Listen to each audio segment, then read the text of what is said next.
Cette histoire m'a été envoyée par Kamara. Elle raconte l'histoire que son ex a vécue et moi à mon tour je vous la raconte. Son ex-petite amie avait pour habitude de se promener la nuit aux alentours de 0h pour extérioriser un peu. Chacun son kiff, on ne juge pas. Cette nuit-là, quand il était dans sa promenade habituelle vers 0h, il rencontre une très belle fille comme moi. Et donc la fille faisait tout son possible pour que le mec porte son attention vers elle. Et quelques instants plus tard, le mec va vers la fille. Elle était tellement trop belle et attirante. Il vient vers la fille et il essaie d'entamer la causerie avec elle et la fille lui dit qu'elle descend du boulot et qu'elle a peur de marcher seule jusqu'à chez elle. Et donc le mec décide d'accompagner la fille jusqu'à chez elle. En chemin, il croise un groupe de jeunes qui semblaient connaître la fille puisque la fille les avait salués. En passant, le groupe de jeunes a demandé à la fille comment elle allait parce qu'ils avaient appris qu'elle était gravement malade. La fille répond « Ah, je vais très bien maintenant et j'ai même repris avec le boulot ». Le groupe de mecs s'en va et elle continue donc le chemin avec le mec. Le mec profite de demander à la fille où tu travailles. La fille dit « Là-bas » et elle pointait vers la boulangerie. Le mec ne trouvait pas ça suspect alors que la boulangerie qu'elle pointait finissait à 18h.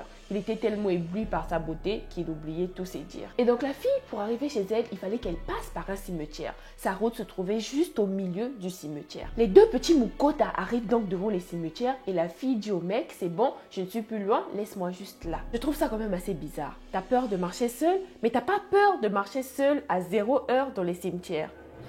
Et donc avant de se quitter, le mec demande à la fille son numéro de téléphone. Et c'est là que la fille lui dit de faire attention à lui. Parce que la nuit, il y a des fantômes, des esprits qui se promènent. Pendant un bon moment, il était tétanisé, son sang s'est glacé et il n'arrivait plus à marcher. C'est à ce moment-là que le petit Mukota a compris qu'il discutait avec un fantôme. La fille lui dit, tu as de la chance, heureusement que ta maman et ton jumeau te protègent. Puis elle a disparu en se dirigeant tout droit vers les cimetières. Cette nuit-là, il a peut-être croisé une sirène et qui sait ce qui allait lui arriver cette nuit-là. En tout cas, laisse-moi ton avis dans les commentaires, ça fait toujours plaisir de lire et de répondre à vos commentaires. Et si c'est pas nécessaire, ne sortez jamais tard la nuit, parce que la nuit, il y a plusieurs esprits qui se baladent. Moi, je te fais plein de gros bisous et je te dis abonne-toi pour plus de vidéos. Ciao!